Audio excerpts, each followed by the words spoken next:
Beautician course అనేది ఎవరెవరు నేర్చుకోవచ్చు? దీనికి ఏజ్ లిమిట్ ఏమన్నా ఉంటుందా? చిన్నవాళ్ళు గానీ, పెద్దవాళ్ళు గానీ ఎవరన్నా నేర్చుకోవచ్చా? లేదంటే దీనికి ఏమన్నా క్వాలిఫికేషన్ ఉంటుందా? అనేది ఫుల్ డీటెయిల్స్ అయితే ఉంటాయండి. ఇప్పుడు ఎవరైనా కొత్తగా బ్యూటీషియన్ కోర్స్ నేర్చుకోవాలి అని అనుకుంటే గనక ఈ రికార్డ్ ఒక్కటి చదివితే చాలండి. కంప్లీట్ డీటెయిల్స్ అయితే వచ్చేస్తాయి.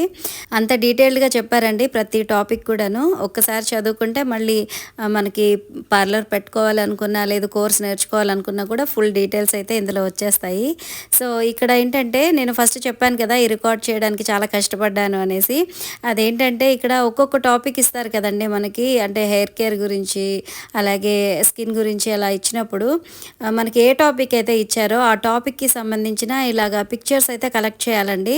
సో, ఈ పిక్చర్స్ కలెక్ట్ చేయడానికి ఎన్ని బుక్స్ కొన్నానంటే అన్ని బుక్స్ కొన్నాననమాట. సో, ఇప్పుడు ఫర్ ఎగ్జాంపుల్ ఇక్కడ చూస్తున్నారు కదా! టైప్స్ ఆఫ్ ఐబ్రోస్ అని చెప్పి. సో, ఒక్కొక్కళ్ళకి ఐబ్రోస్ ఒక్కొక్క షేప్‌లో ఉంటాయన్నమాట. సో,